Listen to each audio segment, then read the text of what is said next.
Bonjour à tous, on se retrouve pour une vidéo qui sera, je pense, pour l'instant, une des vidéos les plus importantes de la chaîne, où on va parler de santé hépatique, c'est-à-dire le foie, et de la détox. Je rappelle toujours au début des vidéos cette petite phrase qui nous vient d'Hippocrate. Toutes les maladies viennent de deux uniques causes. Un, la malnutrition, le corps n'a pas assez de nutriments pour faire ce qu'il a à faire. Et deux, un empoisonnement, le corps a trop de toxicité en lui.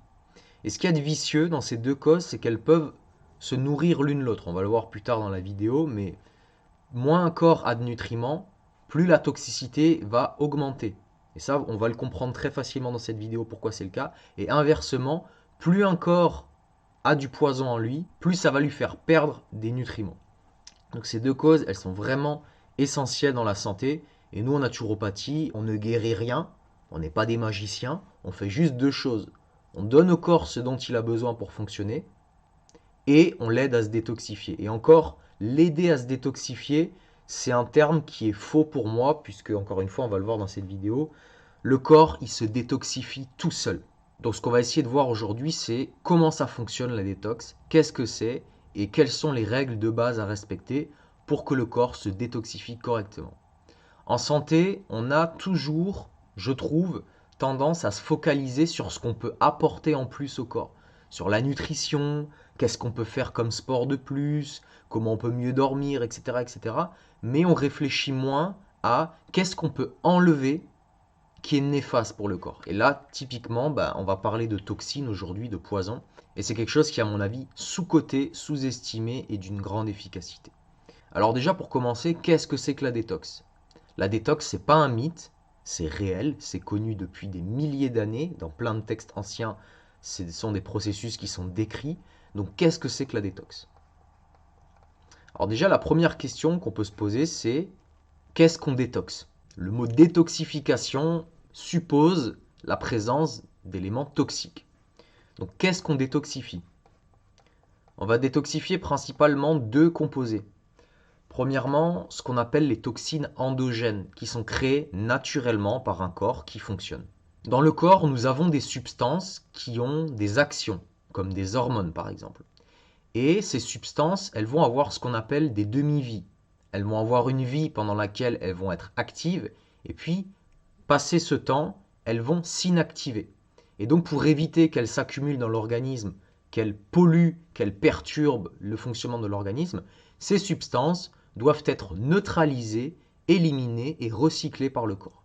Donc il y a plusieurs exemples, il y a les hormones, il y a les neurotransmetteurs, il y a les radicaux libres qui sont créés naturellement lorsque nous respirons. Il y a l'ammoniac qui est en lien directement avec l'utilisation des acides aminés dans notre corps, l'acide urique, la bilirubine qui est un composé qui est issu de la dégradation de l'hémoglobine. Donc ça, ce sont quelques exemples. Donc j'ai noté en bas, comme les matériaux d'une maison qui au fur et à mesure du temps vieillit, le corps recycle, processe, reconstruit ses substances et cellules.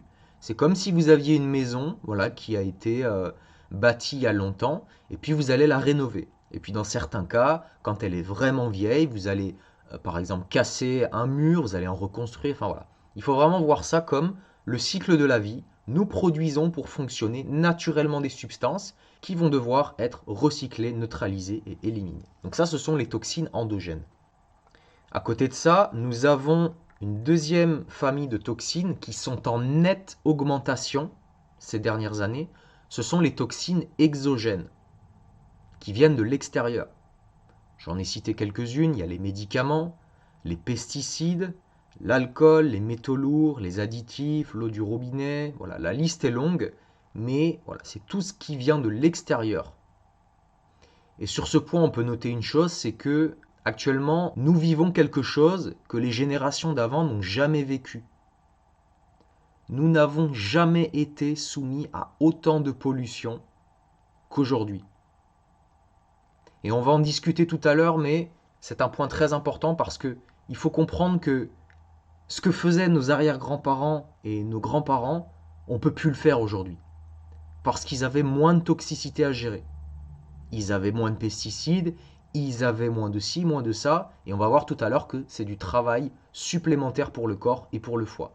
Nous devons donc adopter un mode de vie en accord avec le fait que, eh bien, c'est ok, on vit dans un monde où il y a plus de toxines, mais en contrepartie, il va falloir faire quelque chose pour déjà limiter cette quantité entrante et puis pour aider le corps à se détoxifier. Le corps a une capacité à gérer les toxines extérieures qui est absolument extraordinaire. À quel moment donné de la vie est-ce qu'on aurait pu prévoir que on emballerait notre nourriture dans du plastique, qu'on se ferait des plombages dentaires, qu'on ingérait de l'aluminium, de l'arsenic, du plomb, et le corps, de base, a une machinerie prévue pour éliminer toutes ces choses-là. Moi, je trouve ça juste fantastique.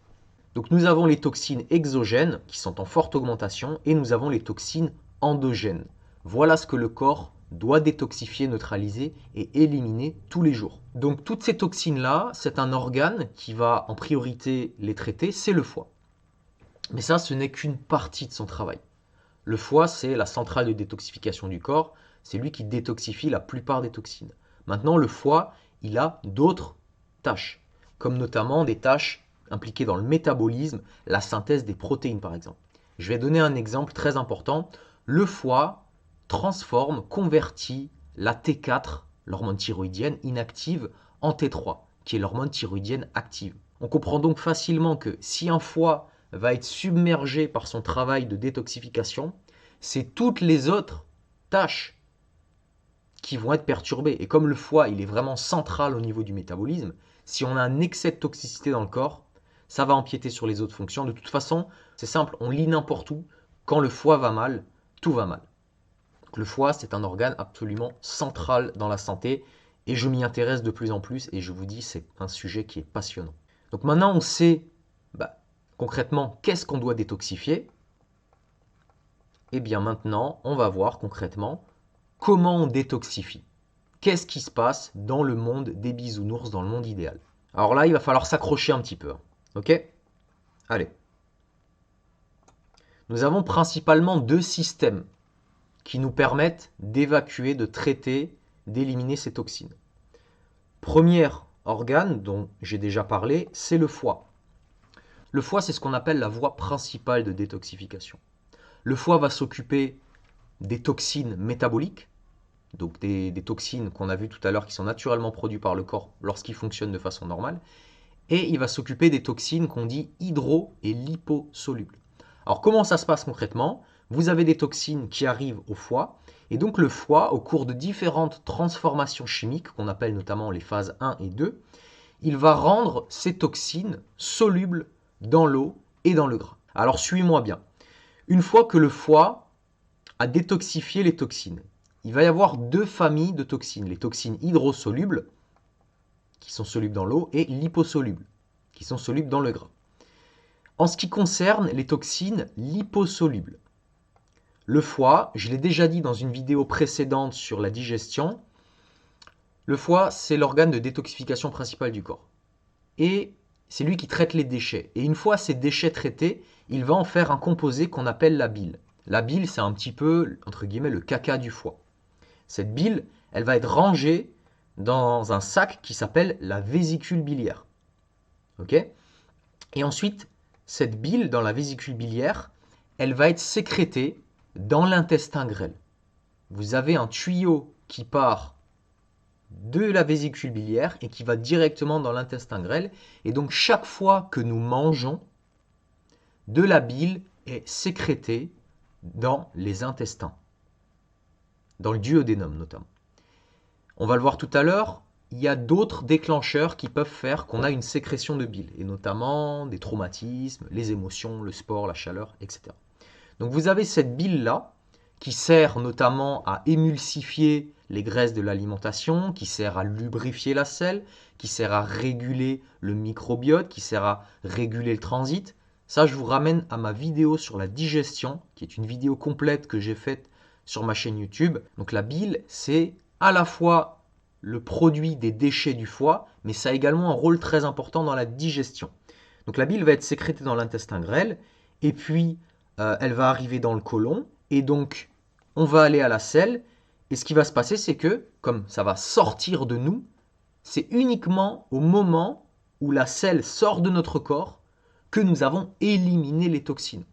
Avant, on ne peut pas parler d'élimination des toxines puisqu'elles sont encore à l'intérieur de nous. Enfin, à l'intérieur de nous, pas vraiment à l'intérieur de nous, mais puisque le système digestif est entre guillemets à l'extérieur de nous, mais voilà, on s'est compris. Et donc, une fois que vous allez aux toilettes, là, vous avez l'évacuation des toxines dans les selles. Normalement, une bonne selle doit avoir une couleur marron, bien formée, lubrifiée, etc. Maintenant, ce qui se passe, c'est que dans les intestins, il y a une réabsorption de la bile qui est faite.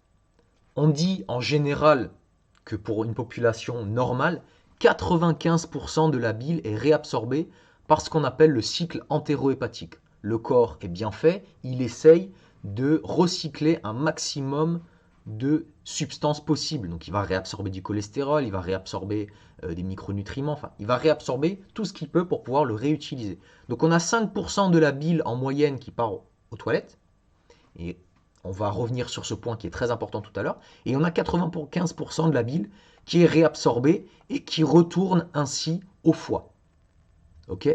Donc ça, c'est la voie des toxines, d'élimination des toxines liposolubles. À côté de ça, on a les toxines hydrosolubles, donc qui sont solubles dans l'eau. Donc une fois qu'elles sont désactivées par le foie, elles vont rejoindre la circulation sanguine et là, elles vont être évacuées par ce qu'on appelle les émonctoires en naturopathie, les reins à travers dans l'urine, les poumons à travers la respiration, la peau à travers la transpiration. Et pour les femmes, il y a un émonctoire supplémentaire qui est l'utérus. Et donc là, il y a une élimination des toxines dans les règles. Voilà, donc ça c'est la deuxième voie d'élimination par la circulation sanguine. Donc ça c'est la voie principale de détoxification, c'est le foie. À côté de ça, on a un deuxième système qui va agir, qui est ce qu'on appelle le système lymphatique. Le système lymphatique, on peut le voir comme un conduit, comme des tuyaux, un système qui est en parallèle du système sanguin. Donc ce système lymphatique, il va plutôt récolter les toxines qui sont issues d'infections, d'inflammation. Ça peut être des débris cellulaires, ça peut être des bactéries, des virus morts en fin de vie. Voilà le type de toxines que va recueillir le système lymphatique. Donc le système lymphatique recueille toutes ces toxines et va les amener vers des hubs, vers des nœuds, des ganglions lymphatiques. On peut voir ça comme des réservoirs. Vous avez à la fois vos canaux, vos capillaires qui vont capter toutes ces toxines partout dans le corps et ils les ramènent vers des espèces de petites stations d'épuration. On appelle ça les ganglions lymphatiques. Et dans ces ganglions lymphatiques, il va y avoir une filtration et une neutralisation des toxines. Ces toxines vont ensuite repartir dans la circulation sanguine, au niveau de la veine cave près du cœur, et ensuite elles vont être éliminées par les reins, les poumons, la peau, par les émonctoires normales. Il faut savoir qu'une partie de ces toxines va également retourner au foie pour être éliminée par les deux voies qu'on vient de voir tout à l'heure. Voilà, donc ça c'est une image globale de comment le corps se détoxifie. On a la voie principale avec le foie, avec la digestion, la bile, très important, on va le voir tout à l'heure. Et on a une voie avec le système lymphatique qui va recueillir d'autres types de toxines. Et il faut savoir que le système lymphatique est absolument partout dans le corps. Donc voilà un petit peu ce qui se passe dans le monde idéal. Tu te doutes bien que maintenant, on va voir ce qui se passe dans le monde pas idéal, dans le monde des problèmes que nous rencontrons et que nous voulons résoudre. Donc quels sont les problèmes qui perturbent ce schéma de détoxification? Là, il va falloir s'accrocher un petit peu. Il va y avoir des flèches dans tous les sens. Je vais m'efforcer d'être le plus clair possible. Alors, on va commencer par le foie. On va se ramener aux deux causes qu'on a vues tout au début qui nous sont données par Hippocrate. 1, le manque de nutriments. 2, l'excès de toxicité. Et on va voir en quoi ça perturbe le foie. Donc là, on est tout en haut. Alors, qu'est-ce qui peut perturber un foie dans son fonctionnement? Première chose, il peut avoir une quantité de toxines à traiter qui est supérieure par rapport à sa capacité. Premier problème. Deuxième problème, s'il a un manque de nutriments, il ne va pas pouvoir faire correctement son travail et donc les toxines vont s'accumuler. Le foie a besoin de beaucoup de nutriments pour fonctionner. On va voir tout à l'heure dans les solutions ce dont il a besoin. Mais voilà les deux causes qui vont faire que le foie va mal fonctionner. À partir du moment donné où le foie n'a pas les nutriments dont il a besoin et la quantité de toxines est supérieure à ce qu'il est capable de gérer, on va avoir deux conséquences principales. La première conséquence, c'est que la bile et les toxines hydrosolubles qui vont être créées par le foie vont être de plus en plus toxiques. Deuxième gros problème qui va se poser, c'est qu'on va avoir une accumulation de toxines dans la vésicule biliaire et dans le foie notamment. En médecine, on appelle ça la cholestase. C'est une congestion du foie. En naturopathie, on dit congestion du foie. En médecine, on dit cholestase. Comment on voit qu'on a une cholestase? On peut le voir sur des marqueurs sanguins. Les enzymes hépatiques commencent à augmenter. On n'a pas besoin, pour moi en tout cas, de monter au-delà des valeurs laboratoires. Déjà, si on commence à augmenter et à s'en approcher, c'est le signe qu'un foie qui travaille, qui est potentiellement inflammé. L'inflammation est généralement pas confirmée, mais on a une grosse suspicion d'inflammation lorsque la ferritine augmente. Pareil, la ferritine, il n'y a pas besoin de monter au-delà des normes labo pour s'en rendre compte. Et puis un autre test qu'il est facile de faire, c'est tester les acides biliaires sanguins. Si vous avez des acides biliaires qui augmentent dans le sang, c'est-à-dire que votre bile ne reste pas dans votre foie ou dans votre vésicule biliaire, elle repart dans le sang.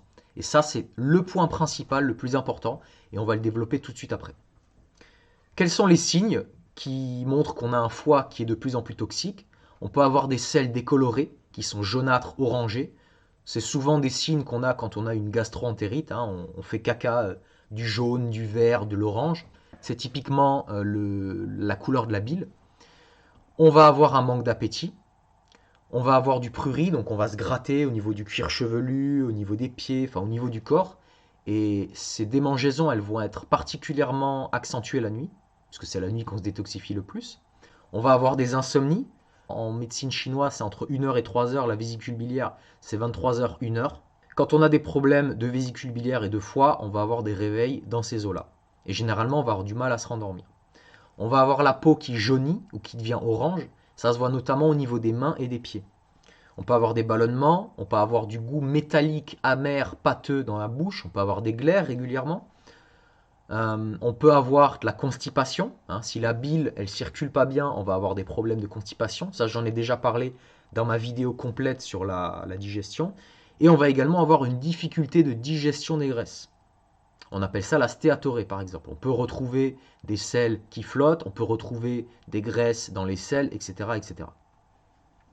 Donc ça, c'est tous les signes qui montrent qu'on peut avoir un foie engorgé. Cette liste est non exhaustive. Il peut y avoir d'autres signes également. Donc là, on va rentrer dans ce qui s'appelle The Toxic Bile Theory, qui est la théorie de la bile toxique, que moi personnellement, qui m'a été transmise par Dr. Garrett Smith, mais il y a d'autres médecins naturopathes qui parlent de cette théorie. Alors comment ça se passe concrètement? Accroche-toi avec moi. On a un foie qui commence à accumuler de plus en plus de toxines et qui fait de moins en moins bien son travail de détoxification. Que va-t-il se passer? On va partir d'abord à gauche. Tu as toujours les toxines qui sont traitées par le foie et les toxines liposolubles vont se transformer en bile. Cette bile va se ranger dans la vésicule biliaire. Donc on va juste montrer un petit schéma pour qu'on puisse se rendre compte vraiment de quoi on parle. Alors là, on a le foie qui fabrique la bile. On a les canaux hépatiques en vert. Et donc c'est là-dedans où la bile va circuler. Et donc normalement, suis ma souris, elle va se ranger dans la vésicule biliaire, où elle attend sagement que tu vas manger. Et donc là, elle va être sécrétée, suis ma souris, dans l'intestin grêle. Ok? Donc ce qui se passe, c'est que si on a un foie qui a trop de toxines à gérer, il va produire beaucoup de bile. Si cette bile s'accumule, elle circule mal, elle va s'accumuler dans la vésicule biliaire, elle peut s'accumuler même dans les canaux biliaires, puisque tout est bouché. Et donc, on va se retrouver avec une congestion et une pression trop forte dans ces canaux biliaires.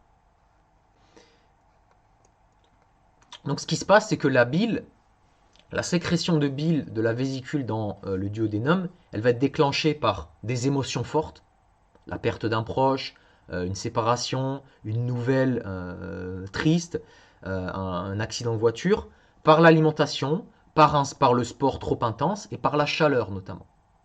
Et donc ce qui se passe, c'est que t'imagines que tu as plein de canaux qui sont bouchés, congestionnés, et puis tac, tu as un énorme besoin en bile, donc là, ton corps il libère une grande quantité de bile, et donc qu'est-ce qui se passe à ce moment-là? Comme tout est bouché, la bile retourne dans le sang. Donc dis-toi bien que tous ces canaux hépatiques, pour des raisons de gradient de concentration, si la circulation est bouchée, la bile peut traverser la paroi des membranes et retourner dans le sang. Il faut te dire que là, tout autour du foie, il y a des capillaires sanguins. Donc on a une bile, si tout est bouché, qui va retourner dans le sang. C'est ça le point central de la théorie de la bile toxique. Donc on a de la bile qui va retourner dans le sang. Donc je te rappelle que la bile, c'est le liquide le plus toxique que nous avons dans le corps. Et donc ce liquide toxique va retourner dans le sang. Donc là, grosse panique, puisque cette bile, elle peut endommager à peu près tout ce qu'elle touche, puisque le sang va partout, donc il peut y avoir des dommages qui sont créés partout dans le corps. Et donc cette circulation sanguine, ces toxines, vont retourner au foie.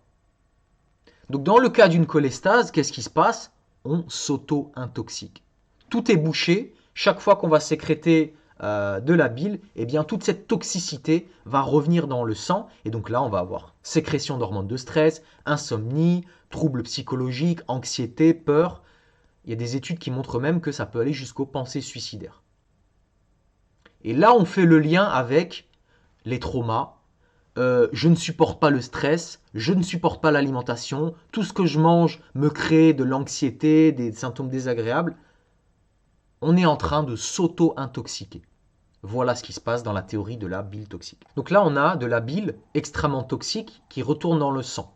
Donc cette bile, elle est toxique, donc ce qui va se passer, c'est qu'elle va attaquer les terminaisons nerveuses, par exemple, de la peau. Donc ce qui va expliquer les démangeaisons, et notamment les démangeaisons, pas seulement après un repas, mais après, par exemple, un traumatisme, une émotion, parce que ça libère, toutes ces choses-là vont libérer de la bile. En médecine chinoise, on dit que on peut se tuer littéralement avec les émotions. Et moi, c'est quelque chose qui m'avait toujours... J'y croyais vraiment, je pensais vraiment que c'était possible, mais je me suis dit, mais c'est pas possible que juste dans notre esprit, l'émotion puisse nous donner tellement de réactions dans le corps. Et quand j'ai compris que la bile était sécrétée lors d'émotions fortes, là j'ai compris. Ouais, lors d'émotions fortes, lors de traumatismes, quand on ne dit pas ce qu'on pense, quand on subit du harcèlement, quand on se fait agresser, quand tout simplement on n'exprime pas ses émotions, on s'auto-intoxique par la physiologie. Il y a concrètement de la toxicité dans notre corps qui est relâchée. Et c'est ça qui va créer des pensées qui sont néfastes, problématiques. Évidemment, il n'y a pas toute cette bile qui va retourner dans le sang. Il y a une partie qui va retourner dans le sang et il y a une autre partie qui va être sécrétée dans le duodénum, comme on a vu tout à l'heure, dans le monde idéal. Le problème, c'est que comme ce conduit est bouché, ça ne circule pas bien, il y a une quantité de bile insuffisante qui va retourner dans le duodénum pour bien digérer la nourriture. Comme il y a une quantité de bile insuffisante, qu'est-ce qui va se passer? On va avoir de la constipation, puisque je l'ai déjà expliqué dans une vidéo précédente, la bile, elle est extrêmement importante pour avoir un transit régulier. Donc on va avoir une constipation, on va mal digérer sa nourriture, on va avoir une mauvaise assimilation. Comme on va avoir une mauvaise assimilation, on va avoir des molécules non digérées, ça va provoquer de l'inflammation, ça va augmenter de la toxicité. Et rappelle-toi, moins on engrange de nutriments, moins on a de nutriments pour le foie. Moins on a de nutriments pour le foie, moins il peut bien faire son boulot. Donc on est vraiment sur un serpent qui se mord la queue, sur un cercle vicieux qui nous enfonce de plus en plus vers le bas. Une autre chose aussi, c'est que si on manque de fibres dans son alimentation, on va avoir une grande quantité de bile qui est réabsorbée. Les fibres, notamment solubles, ont la capacité de capturer les acides biliaires et de les emmener aux toilettes. Donc si on a une personne qui manque de fibres dans son alimentation, eh bien on a toute cette bile qui est déjà toxique à la base qui va être réabsorbée. On va voir dans les solutions quelle quantité de fibres consommer, quels aliments, parce que ça c'est purement individuel. Donc voilà, il y a déjà, ce qu'il faut retenir, c'est que quand on a une congestion, chaque fois qu'on va sécréter de la bile, il il y a une certaine partie qui va retourner dans le sang, qui va créer des énormes potentiellement symptômes, et le reste de la bile va aller dans les intestins pour la digestion, pour le transit, et il ne va pas y en avoir suffisamment. Donc on va avoir plein de problèmes digestifs. Et troisième élément, si on n'a pas suffisamment de fibres dans son alimentation, toute cette bile qui est déjà toxique de base va être réabsorbée. Donc on est vraiment sur un schéma où il y a tout qui s'auto-influence. C'est vraiment un cercle vicieux. Donc on a une évacuation des toxines qui est limitée. Voilà. Deuxième voie pour le foie, c'est les toxines hydrosolubles qui vont se retrouver dans la circulation sanguine. Comme c'est de la bile qui va être de plus en plus toxique, eh bien, on va potentiellement avoir des symptômes partout. Et donc, on va avoir des symptômes d'élimination. Au niveau des reins, on peut avoir des manifestations dans l'urine. Ça peut être de l'urine mousseuse, ça peut être de l'urine qui sent mauvais, ça peut être le besoin d'uriner plusieurs fois dans la nuit, ça peut être de l'urine très foncée. Au niveau des poumons, eh ben, on va faire des glaires, on va faire des bronchites, on va avoir des problèmes ORL, etc. Au niveau de la peau, eh bien, la toxicité va sortir par la peau, on va avoir de l'eczéma, on va avoir des démangeaisons, on va avoir de l'urticaire, enfin, on va avoir des manifestations tout simplement, de l'inflammation. Et au niveau de l'utérus, pour les femmes, on va avoir des règles abondantes et des pertes. Et donc ça, ce sont des manifestations de toxicité. Ce qui sort par un émonctoire, c'est ce que le corps n'a pas réussi à détoxifier, soit par les reins, soit par le foie et les intestins. C'est généralement ce qu'on dit en naturopathie. Voilà un petit peu ce qui va se passer pour la voie métabolique du foie. À côté de ça, le deuxième système, on avait vu, c'est le système lymphatique. Donc le système lymphatique, il va être, on va dire, soumis à un autre type de problème. Si on a régulièrement des infections ou des inflammations dans le corps, sachant que ces inflammations, elles peuvent venir du fait qu'on a un foie qui ne fonctionne pas bien. Si on a beaucoup d'inflammations dans le corps, on va avoir beaucoup de débris cellulaires. Si vous avez beaucoup d'inflammations dans le corps, le système lymphatique va avoir beaucoup de toxines issues de cette inflammation à gérer. Et donc ces toxines peuvent dépasser sa capacité de récolte. Autre chose aussi, si on a un manque de mouvement, qui peut être dû parce que on a un foie qui ne fonctionne pas bien, on va être fatigué, on va vouloir faire moins de sport. Je rappelle que le seul moyen pour la lymphe de circuler correctement, c'est la chaleur et le mouvement. Donc si on a un manque de mouvement, un manque de chaleur corporelle, chaleur qui peut aussi baisser à cause d'un mauvais fonctionnement du foie, puisque le foie, il est très important dans la conversion de la T4 en T3. Donc si vous avez un foie qui ne fonctionne pas bien, vous allez potentiellement faire une hypothyroïdie, vous allez avoir une température corporelle qui va baisser, donc vous allez avoir une lymphe qui circule moins bien. Donc toutes ces choses-là vont faire que il va y avoir de plus en plus de toxicité qui est récoltée par les ganglions lymphatiques. Ces ganglions ne vont pas réussir à filtrer, à neutraliser suffisamment ces toxines. Et donc ce qui va repartir dans la circulation sanguine pour être éliminé par les émonctoires, ça va être des substances qui vont avoir plus de toxicité. Et une partie de ces toxicités va de nouveau retourner au foie par la circulation sanguine. Donc on va avoir une surcharge encore qui va se faire au niveau du foie. Donc voilà, cette accumulation de toxicité, elle va se faire. Et là, pareil, on va avoir des manifestations de toxicité à travers les reins, les poumons, la peau. Tout ce qui sort par la peau, les poumons, c'est de la toxicité qui n'a pas été traitée par le couple intestin-foie et rein-système lymphatique. Voilà, donc c'était un petit peu long. J'espère que tu t'es accroché, mais là, tu as vraiment une vision d'ensemble de qu'est-ce qui dysfonctionne dans la détox. Et on voit vraiment que l'organe principal qui va requérir toute notre attention, c'est le foie. Si le couple foie-vésicule biliaire ne fonctionne pas bien, on s'auto-intoxique. J'insiste sur ce point. Chaque jour où nous sommes constipés, où nous n'évacuons pas cette bile, nous nous auto-intoxiquons. La bile, c'est la poubelle du foie, c'est la poubelle du corps. Chaque jour où on est constipé, c'est comme une semaine dans notre maison où on ne sort pas les poubelles. Sauf que là, les poubelles, elles ne sont pas en dehors de notre maison, elles sont au milieu de notre salon. Et le problème, c'est que, comme on l'a vu tout à l'heure, la bile n'est, entre guillemets, éliminée qu'à hauteur de 5%. Il y a une grande partie qui est réabsorbée chaque fois. Donc, c'est pas comme à la maison, on oublie de sortir les poubelles une semaine, la semaine d'après, les éboueurs repassent, ils emportent tout. Là, le foie, il ne peut qu'éliminer une toute petite partie de sa bile à chaque digestion. On comprend donc l'importance capitale d'avoir des selles tous les jours. Une selle bien formée, bien moulée, c'est la preuve que nous avons éliminé correctement nos toxines. C'est pour ça que la prévention numéro 1 pour les problèmes digestifs, c'est éviter la constipation. C'est le problème numéro 1, pour moi en tout cas. Et si on a compris tout ce fonctionnement, ce cycle de la détox avec le foie et le système lymphatique, on comprend que la première chose à retrouver quand on veut se détoxifier, c'est un transit régulier. C'est la première chose qu'on veut. Ok, maintenant tu sais quels sont les problèmes qu'on va rencontrer pour la détoxification. Donc maintenant, on va aller au prochain point, qui est quelles sont les solutions pour relancer ce foie et ce système lymphatique. Je te l'ai dit, en naturopathie, on n'est pas des magiciens. On fait tout simplement des choses qui sont mathématiques. 1, on va baisser la quantité de toxines entrantes dans le corps. Tout ce qu'on peut éviter comme travail au foie, on va le faire. Donc là, il y a plein de choses à faire.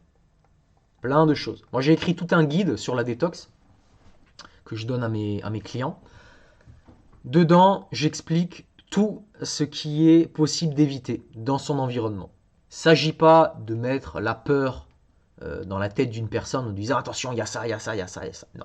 Il s'agit juste de dire les choses telles qu'elles sont et après de proposer des solutions.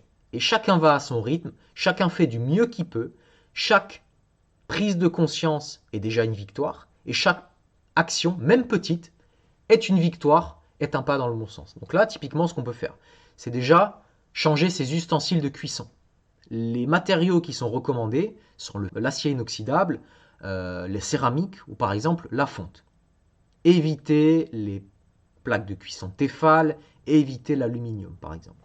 Tous les cosmétiques contiennent énormément de produits chimiques. Ça va toucher malheureusement plus les femmes. Les dentifrices au fluor, l'eau du robinet.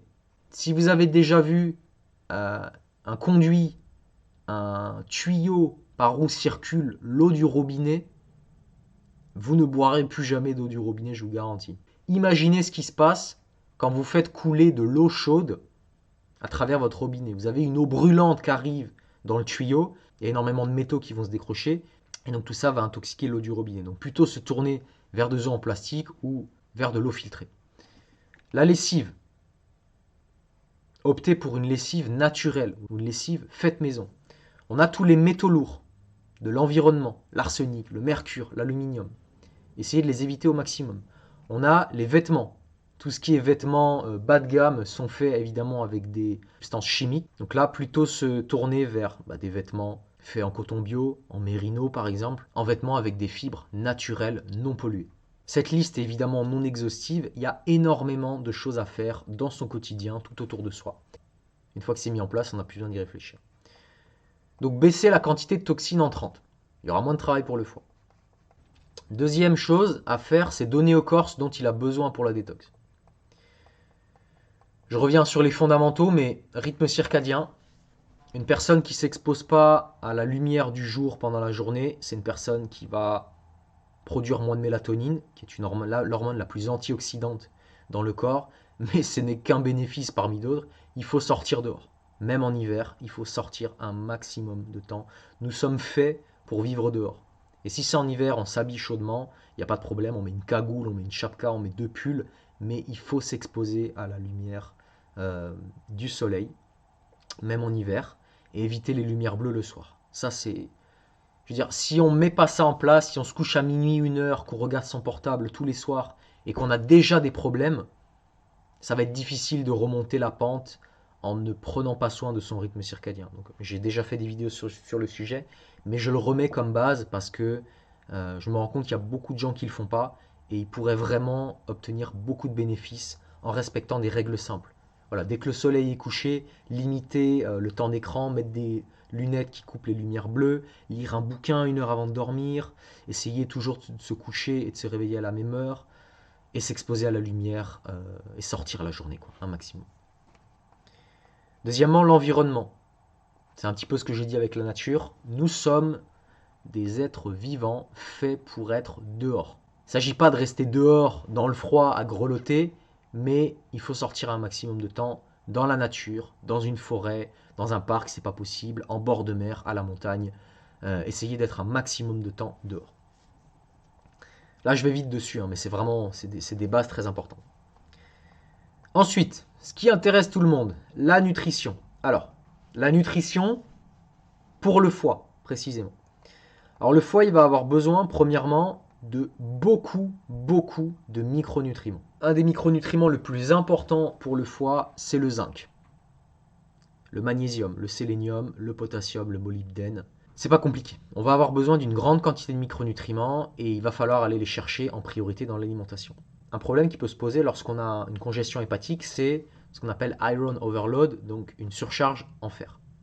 Ça se voit sur la ferritine. Si la ferritine est très haute et selon d'autres marqueurs sanguins, il peut être judicieux, pas pour tout le monde, attention, de faire un don de sang. Attention, le don du sang, c'est pas anodin. On enlève une quantité de sang, il va falloir la reconstruire. Si vous faites des dons de sang et que de don en don, vous vous sentez de plus en plus mal, vous n'êtes pas en train de vous guérir, vous êtes en train d'aller vers l'anémie.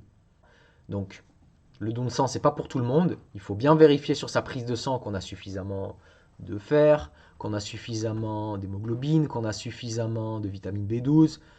Voilà, qu'on est bien en train de baisser cette ferritine, mais qu'on a ce qu'il faut en réserve pour faire ces dons de sang. Une autre chose qui est possible, c'est de consommer un petit peu plus de viande blanche, hein, parce que la viande rouge est très riche en fer.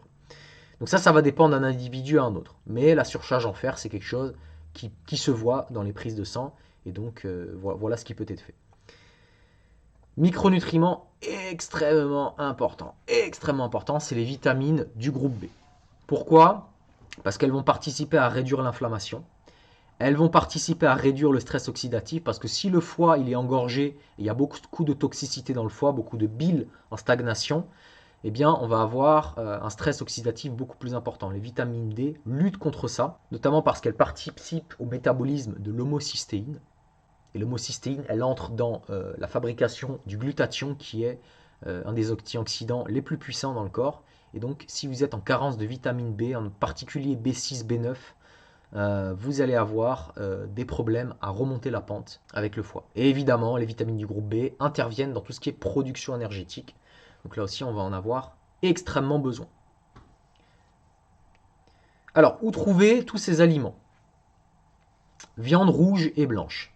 Extrêmement important pour les vitamines du groupe B, pour le zinc, pour le sélénium. Extrêmement important. Les viandes gélatineuses, donc c'est tout ce qui va être le paleron, la queue de bœuf, voilà, tout ce qui est gélatineux, tout ce qui sert par exemple à faire le bouillon d'os, tout ce qui a du cartilage, parce que dedans on va retrouver des acides aminés comme la glycine qui sont très importants pour la détoxification du foie. Ensuite, au niveau des sources de glucides, alors là ça va dépendre des individus, mais d'expérience, les gens s'en sortent beaucoup mieux avec l'amidon qu'avec le fructose. Il doit y avoir une histoire avec le métabolisme du fructose dans le foie que je n'ai pas encore réussi à tirer au clair, mais d'expérience que je vois, c'est que les gens s'en sortent mieux avec l'amidon.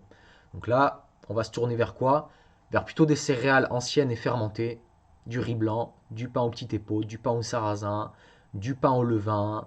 Et le gros avantage avec les céréales, c'est qu'on va avoir pour le coup une grosse quantité de vitamines du groupe B. En particulier si on se tourne vers du levain, vers des céréales fermentées, qui sont beaucoup plus riches en vitamines du groupe B que d'autres sources de glucides comme les fruits ou les tubercules par exemple. Et elles vont avoir d'autres bénéfices qu'on va voir tout à l'heure. Sinon vous avez les fruits, faire attention aux fruits, hein. C'est des personnes qui ont des foies engorgés, ça ne va pas toujours passer, mais là pareil c'est de l'individualisation, je ne peux pas donner de recommandations comme ça. Et des légumes, on va voir également leur rôle tout à l'heure. Il y a certains légumes qui vont être bénéfiques pour le foie, comme l'artichaut par exemple, comme la courgette, comme les champignons. Ça c'est au niveau des micronutriments. Ensuite, au niveau des macronutriments. Le foie a besoin de glucose pour fonctionner correctement. L'organe qui fait les plus grosses réserves de glycogène, c'est le foie.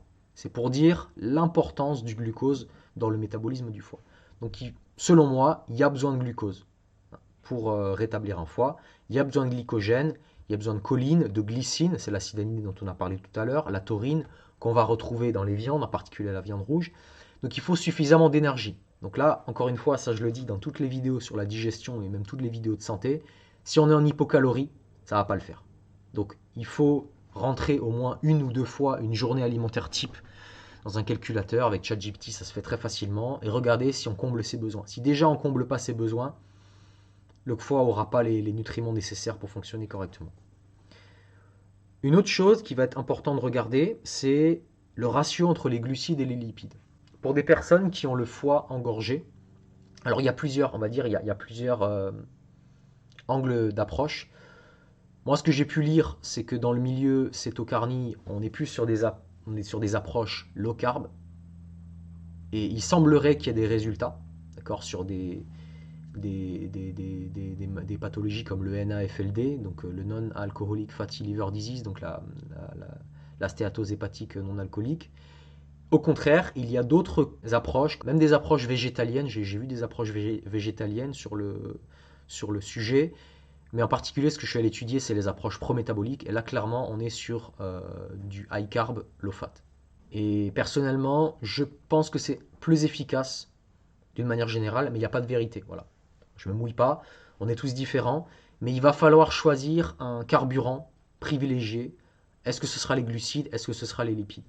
Mais il faut bien réfléchir à une chose, c'est que si on a un foie qui est déjà engorgé au niveau de la vésicule biliaire, si on a déjà des tuyaux, des canaux hépatiques qui sont bouchés, est-ce qu'ajouter une quantité énorme de gras, c'est forcément intelligent? Je ne sais pas. Je ne suis pas encore mon jugement sur cette question. Mais il va falloir faire attention à ce ratio glucides-lipides. Il va falloir choisir méticuleusement sa source d'énergie principale. Troisième élément que je peux donner pour le foie, c'est alors toute cette vision de la toxic bile theory. C'est un sujet que je suis en train d'explorer en ce moment. C'est tout le sujet de la vision alimentation faible en vitamine A. Donc c'est une vision qui nous a été transmise par Grant Généreux et Dr Garrett Smith, qui sont de l'avis que lorsqu'on a un foie qui ne fonctionne pas bien, on devrait baisser sa quantité de vitamine A. Je ne vais pas rentrer dans le sujet dans cette vidéo. Je ferai probablement une vidéo dans les prochains temps sur cette approche parce qu'elle a beaucoup de choses intéressantes à nous apprendre, je trouve. La surdose en vitamine A est extrêmement néfaste pour le foie, mais pas seulement. Je reviendrai sur ce sujet dans une autre vidéo. Donc tout repose là-dessus. Baisser sa quantité de vitamine A et la présence de fibres solubles qui vont capturer la bile dans les intestins, qui vont l'emmener aux toilettes et qui vont permettre de détoxifier le foie. Alors ce qui est marrant, c'est que cette approche faible en vitamine A, vers la fin de sa vie, Répit a commencé à en parler. Notamment, il a commencé à déconseiller la patate douce, le jus de carotte. Donc voilà, je vois des petites similitudes comme ça. Par contre, ce n'est pas du tout une approche qui est véhiculée par la Primal Diet et par Weston Price. Ce sont des approches que j'ai étudiées, pardon. Quoique, Garrett Smith, il dit que même Weston Price mettait en garde dans ses livres contre la surconsommation d'abats et de foie de morue pour les enfants et les femmes enceintes. C'est une information que je n'ai pas encore pu trouver. Mais de toute façon, je vous prépare une vidéo complète sur ce sujet, c'est passionnant. Donc, il faut retenir ça, on baisse notre consommation de vitamine A, qui est toxique pour le foie en grande quantité. Et aujourd'hui, il est très facile d'aller au-delà de ces apports en vitamine A. Dans la sphère ancestrale, on recommande régulièrement les abats, la patate douce, le beurre, les œufs, des choses comme ça. Voilà, donc les recommandations de la théorie de l'alimentation faible en vitamine A, c'est de consommer uniquement de la viande de muscle. Si possible, maigre, et donc on va éviter les abats. On va éviter le porc, parce que le porc est avec l'être humain le seul animal à stocker la vitamine A dans son gras. Pour tous les aliments, du coup, on va se contenter d'aliments faibles en vitamine A. Pour les fruits, ça va être la pomme, la banane, la poire. Pour les céréales, ça va être le pain, le sarrasin, l'avoine, le riz. L'avoine, j'ai fait quelques recherches et les fibres, les bêta-glucanes de l'avoine sont extrêmement efficaces pour capturer les acides biliaires. Par contre, il n'y a pas tout le monde qui va tolérer. Donc là, pareil, c'est individuel, il faut trouver ce qui fonctionne pour soi. Là où il y a des aliments où je suis plus étonné, c'est les aliments comme les légumineuses. Hein, ça pareil, c'est quelque chose que j'ai trouvé assez étrange, mais dans cette vision-là, on recommande les haricots rouges, noirs, verts. Et en termes de légumes, voilà, on va éviter tout ce qui est épinards, blettes, carottes, poivrons, tout ce qui est rouge, orangé, jaune. et on va se tourner vers des légumes faibles en vitamine A, comme la courgette, les champignons, les asperges, etc. Et donc dans cette vision-là, on va limiter forcément les graisses ajoutées. Voilà. Encore une fois, je ne vais pas rentrer dans le détail, je donne les grandes lignes, je ferai des vidéos complètes sur le sujet, mais je vais pouvoir vous délivrer, je pense, dans quelques temps, des informations très intéressantes pour la santé hépatique. Voilà. Donc ça, c'est un petit peu ce qu'il y a à faire au niveau nutrition. Alors j'ai mis une petite phrase que je vais vous lire. Il faut sortir des dogmes et faire ce qui fonctionne pour vous. Oubliez, il me faut un régime sans FODMAP, il me faut un régime cétogène, il me faut un régime vegan, il me faut un régime Weston Price, il me faut un régime animal-based à la Saladino. Oubliez les dogmes. Faites ce qui fonctionne pour vous. Testez les aliments, regardez comment je me sens. Et si vous vous sentez de mieux en mieux, c'est que ça fonctionne. Ça ne sert à rien de s'enfermer dans un régime qui a une étiquette et de croire que oui, mais vous faites mal les choses. Non, si au bout d'un mois, 2 mois, 3 mois, 6 mois, un an, vous n'avez pas de résultat, c'est que vous allez dans la mauvaise direction. L'objectif de la nutrition, c'est quoi? C'est de retrouver un transit régulier. Rappelez-vous, chaque jour que vous passez constipé, c'est un jour où vous n'éliminez pas la bile, c'est un jour où la toxicité reste à l'intérieur de vous. Il faut retrouver un sommeil réparateur. Et il faut retrouver de l'appétit. Le manque d'appétit, c'est un signe très fort de toxicité, notamment du foie. Donc une fois que vous retrouvez ces trois choses-là, une fois que ces trois choses-là s'améliorent, vous êtes dans la bonne direction. Voilà, donnez au corps ce dont il a besoin pour la détox.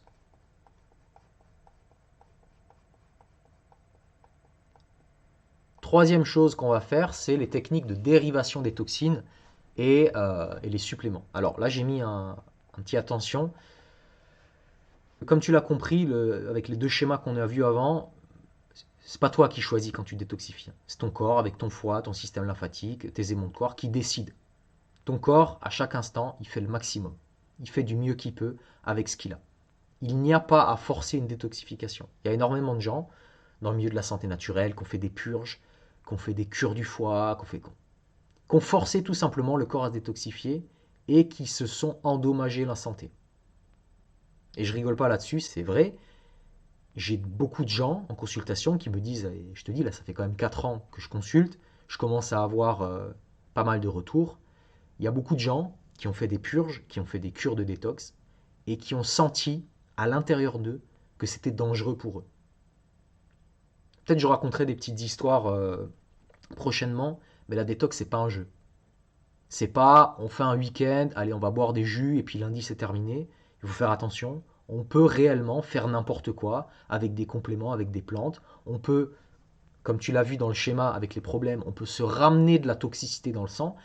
La toxicité, elle n'est pas dangereuse. Quand elle est dans les tissus, quand elle est stockée dans le tissu adipeux, stockée dans le foie, elle n'est pas dangereuse. Là où elle est dangereuse, c'est quand elle passe dans le sang pour être éliminée ensuite. C'est là où elle est dangereuse. C'est là où elle attaque les cellules. C'est là où elle peut provoquer des problèmes psychologiques.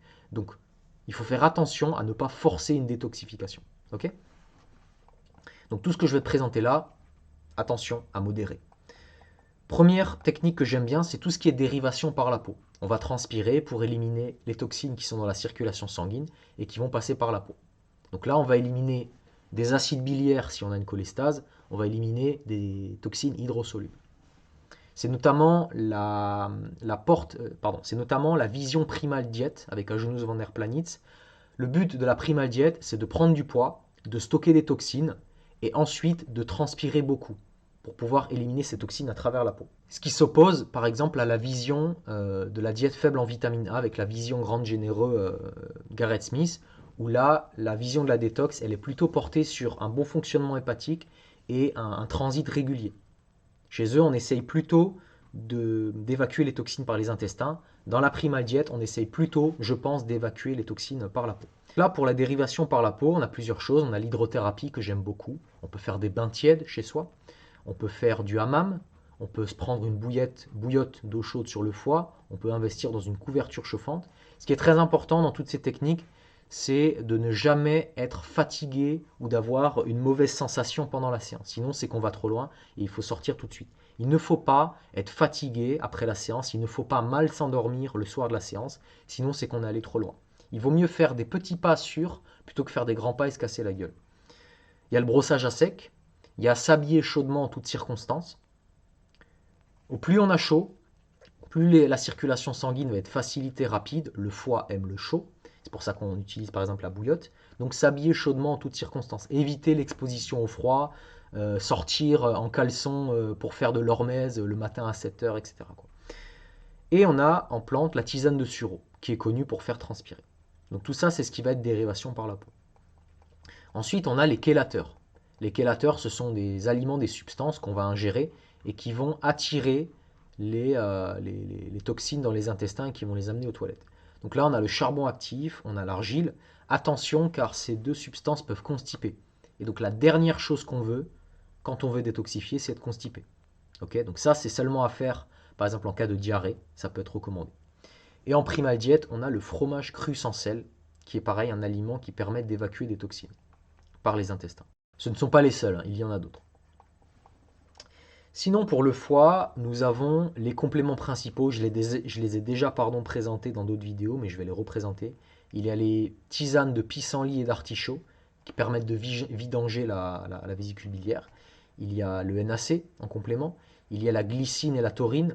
Je reviendrai probablement dessus. La glycine et la taurine sont deux acides aminés qui sont utilisés dans les phases 1 et 2, dans les phases de détoxification du foie, les phases où le foie va convertir les toxines brues en acide biliaire notamment. C'est pour ça qu'il est important de consommer suffisamment de protéines animales et suffisamment de protéines animales gélatineuses. La peau du poulet, de l'épaule d'agneau, du paleron, de la queue de bœuf, des pieds de poule, etc. Des choses comme ça. Mais on peut également les prendre en complément. Ensuite, le zinc et le magnésium, ça peut se prendre en complément. J'aime moins quand même prendre le zinc en complément parce que ce qui peut se passer, c'est que comme tous les minéraux sont en interaction les uns avec les autres, si vous prenez beaucoup de zinc, le zinc va forcément consommer d'autres minéraux. Par exemple, il y a une balance entre le zinc et le cuivre. Si vous augmentez les concentrations de zinc, vous avez le cuivre qui baisse. Donc, moi, je préfère les huîtres pour le zinc. Bon, il y a des gens qui disent que les huîtres sont polluées. Je pense que la balance bénéfice-risque est largement en faveur des bénéfices. Mais voilà, le problème de prendre des minéraux isolés, c'est que potentiellement, vous perturbez tous les autres minéraux. Il y a même des cas où, écoute bien, c'est assez dingue, une personne qui veut remonter par exemple ses niveaux de fer, elle prend du fer en complément, qu'est-ce qui se passe? Ses niveaux de fer baissent. C'est incroyable, hein, parce que le fait de prendre du fer isolé, ça va déséquilibrer d'autres micronutriments qui sont nécessaires pour que le niveau de fer augmente. Donc cette perturbation fait que le niveau de fer baisse. Tu vois, donc il ne faut pas se complémenter au hasard. Il ne faut pas faire n'importe quoi, il ne faut pas prendre le mauvais complément, la mauvaise forme dans les mauvaises posologies. Moi j'ai coutume de dire une chose, c'est que dans le doute, on ne le fait pas.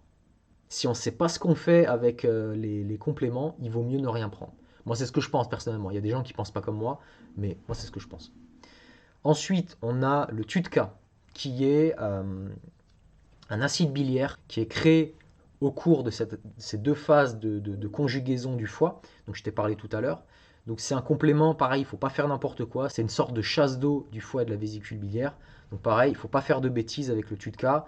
Je recommande de faire très attention quand on le prend. Mais voilà le genre de choses qui peut être utilisé aussi. Et nous avons également la lactoferrine. Voilà pour les compléments pour le foie. Donc je rappelle une chose, c'est que la priorité pour la santé du foie, ça va être de lui donner ce dont il a besoin. Rythme circadien, environnement, nutrition, d'accord, retrouver un transit régulier. C'est vraiment ça qui va lui permettre de s'en sortir régulièrement. Et puis à côté, voilà, il peut avoir des techniques de détoxification, des compléments pour le soutenir. Mais il faut y aller tranquillement, ne pas forcer une détoxification parce que ça peut être dangereux. Donc si tu es arrivé jusque-là, ben, félicitations. Ça veut dire que tu as tenu le coup, ça veut dire que c'est un sujet qui t'intéresse. Et donc ce que je vais te proposer maintenant, c'est de réserver un appel avec moi. Si tu stagnes depuis très longtemps dans ta situation, ça fait plusieurs mois, que tu es au même endroit, que ça ne bouge pas, tu vois bien que tu n'as pas d'amélioration, prends un appel avec moi, c'est gratuit, sans engagement. Tu vas repartir de cet appel avec des éléments tangibles et je te présenterai mes formules d'accompagnement. Il y a un petit questionnaire à remplir pour filtrer les gens. Je ne prends pas tout le monde, d'accord? Et je t'envoie une confirmation pour te dire si j'ai sélectionné ta candidature ou pas. Donc ce sera le seul lien en description. Donc je te laisse prendre ton appel maintenant, c'est gratuit, sans engagement. Je ne vais pas te manger. Si ça fait très longtemps que tu stagnes, c'est le moment de faire bouger les choses. Avant de terminer la vidéo, je reviens sur cette phrase, sortir des dogmes. sortir des dogmes. Vous pensez que le gras, c'est mieux que les glucides, sortez de ce dogme. Vous pensez qu'il n'y a pas besoin de fibres solubles ou insolubles, sortez de ce dogme. Vous pensez qu'il n'y a pas besoin de légumes, vous pensez que les abats c'est super, vous pensez qu'il faut 2 grammes, 2,5 grammes de protéines par kilo de poids de corps pour être bien, sortez de tous les dogmes et allez vers ce qui fonctionne pour vous. Si vous êtes capable à n'importe quel moment de remettre en question tout ce que vous savez et d'aller vers ce qui fonctionne réellement pour vous, vous avez fait le plus gros du travail. Par contre, si vous êtes dans une idéologie, ouais mais non, moi je pense que ces aliments ils sont pas bons, non.